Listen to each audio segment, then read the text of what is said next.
Estamos a estudar a unidade de crédito 00776, Comunicar em língua portuguesa no setor do comércio e serviços. Estamos no módulo 1 e o objeto de aprendizagem desta videoaula é o 1.2 e vai tratar a origem e evolução do português.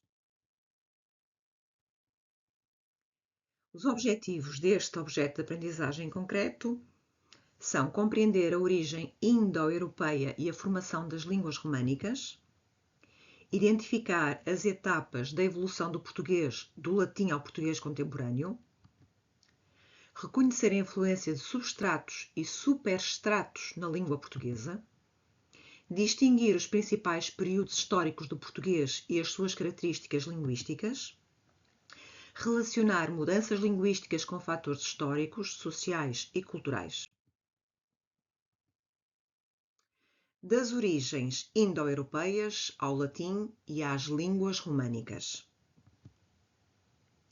A compreensão da história das línguas europeias começou a consolidar-se no final do século XVIII, quando estudiosos europeus, em contacto com a literatura tradicional da Índia, observaram que o sânscrito apresentava semelhanças profundas com o latim e com o grego. Essa constatação revelou que essas línguas tinham uma origem comum e permitiu estabelecer a existência de uma grande família linguística, hoje conhecida como indo-europeu.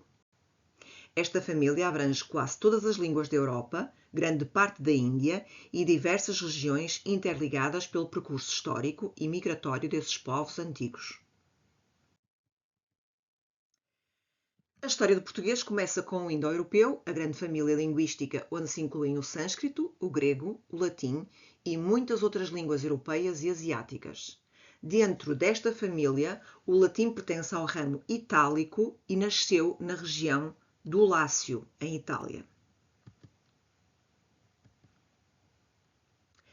Distinguimos o latim clássico, usado pela elite e pelos escritores, do latim vulgar, a língua falada pelos soldados, colonos e populações comuns do Império Romano.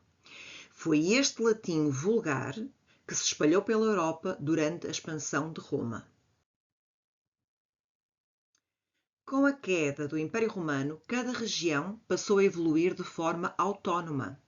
O latim falado nas províncias sofreu influências das línguas locais, ritmos diferentes de romanização e graus variados de isolamento geográfico.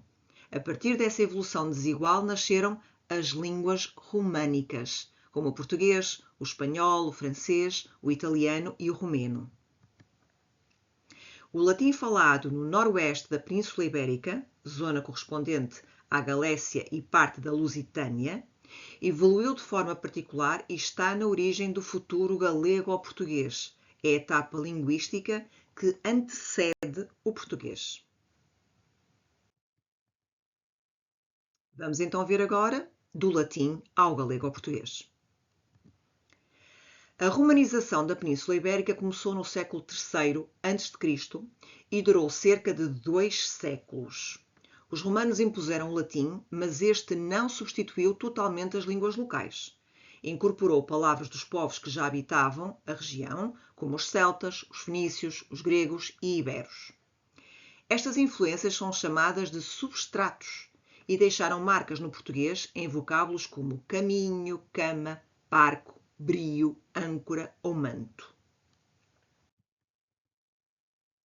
Após a queda do Império Romano, novos povos entraram na Península Ibérica e influenciaram a língua. Por exemplo, os germânicos, suevos e visigodos, trouxeram palavras sobretudo ligadas à guerra e à vida militar e deixaram também nomes próprios e topónimos. Mais tarde, a partir de 711, os árabes conquistaram grande parte da península e deixaram um contributo lexical muito expressivo em áreas como a alimentação, a agricultura, comércio, ciência e toponímia. Vocábulos como açúcar, arroz, alfândega, alguidar, laranja, álgebra, xadrez, algarve ou albufeira resultam dessa presença árabe. Entre os séculos XI e XII, o latim falado no noroeste peninsular evoluiu para o galego-português, língua comum a Portugal e à Galiza, antes de se separarem politicamente. Esta variedade apresenta características fonéticas próprias, como a transformação dos grupos latinos ple, cle e fle em x. Dizíamos plúvia, passamos a dizer chuva, por exemplo. Passou-se do ple para o x. E a conservação das vogais abertas E e O. É a partir desse galego-português que se desenvolverá o português enquanto língua distinta.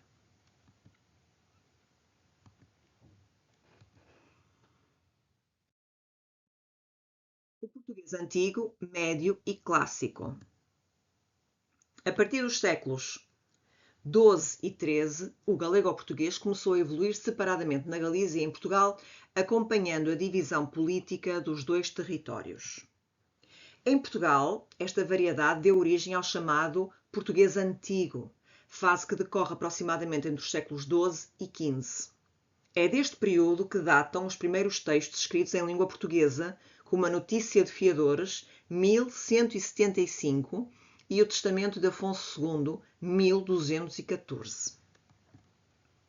A língua desta época apresenta formas verbais e pronominais que já não usamos, maior oscilação na escrita e grande influência da tradição trovadoresca que produziu centenas de cantigas. Exemplos da forma como se falava nesse português antigo. Praz-me que o façades. Ainda hoje nós conseguimos perceber, mas o que isto significa mesmo é fico contente que o faças. E disse o cavaleiro.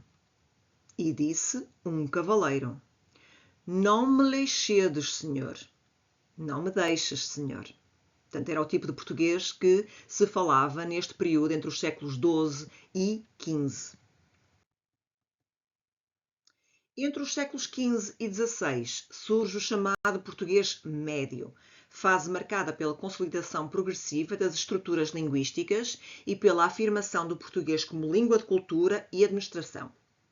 Paralelamente, desenvolve-se a literatura em prosa e poesia e o português começa a difundir-se para fora da Europa através dos descobrimentos, entrando em contacto com novas culturas e idiomas. Já nos séculos XVI a XVIII encontramos o português clássico, período de grande estabilidade gramatical e forte enriquecimento lexical. Os escritores renascentistas e clássicos, como Camões, introduziram numerosos latinismos e cultismos e o contacto com povos africanos, americanos e asiáticos trouxe ao português palavras de novas realidades, culturas e geografias. Também se expandem galicismos, italianismos e castelhanismos, refletindo a intensa vida cultural e política da época, da expansão marítima. Este conjunto de transformações prepara a língua para a fase moderna e contemporânea, em que se intensificam os contactos internacionais e em que o português se continua a adaptar aos grandes movimentos sociais, culturais e tecnológicos. Temos ainda aqui um conjunto de exemplos que mostram a evolução de algumas palavras ao longo dos tempos. Vejam como se escrevia ainda, que é o primeiro exemplo, como se escrevia coração e as várias fases pelas quais a palavra passou. Outra palavra é a palavra formosa, que inicialmente numa fase muito inicial se escrevia fermosa, fermosa, fremosa, fremosa. E a palavra vaidade passou por estes processos todos de... esta forma de escrever já existiu em Portugal. O português contemporâneo e as influências recentes. A partir do século XIX, a língua portuguesa entrou numa fase marcada por forte abertura ao exterior e por um contacto cada vez maior com outras línguas e culturas. Os escritores românticos consideraram legítimo incorporar vocábulos estrangeiros quando estes expressavam ideias ou realidades novas.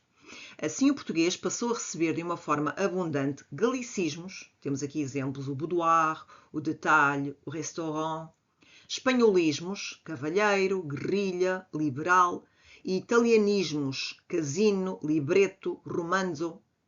Em autores como Eça de Queiroz, observa-se a entrada de numerosos galicismos e anglicismos associados a novas práticas sociais, objetos e modos de vida modernos. Desde o início da expansão portuguesa, palavras oriundas das línguas africanas continuaram a integrar o léxico, fenómeno que se prolonga pelos séculos XIX e XX. Já nos séculos XX e XXI, a intensificação da comunicação internacional acelerou o intercâmbio linguístico. A língua portuguesa passou a evoluir de forma significativa nos níveis fonéticos, morfológico, sintático e lexical, destacando-se sobretudo o acréscimo de termos provenientes do inglês devido ao seu domínio global, especialmente nas áreas da tecnologia, ciência e cultura popular. Palavras como software, marketing, online, browser, são palavras que nós usamos em português, mas que vêm do inglês. Entre os fenómenos característicos do português europeu contemporâneo incluem-se o uso crescente do artigo antes do possessivo, o meu pai, já se falou em português dizendo só meu pai, a redução de sons vocálicos, o e e o o átonos, pague, pago, a substituição na língua falada do pretérito mais que perfeito simples pelo composto, tinha feito, em substituição de fizera, a tendência para o desaparecimento da segunda pessoa do plural, do vós, que é substituída por vocês. O português contemporâneo caracteriza-se assim por grande dinamismo, diversidade de influências e forte aproximação a redes linguísticas globais, refletindo as transformações sociais, tecnológicas e culturais do mundo atual. Deixo-vos agora a bibliografia, a webografia consultada, no caso de terem interesse também em consultá-la. Até breve.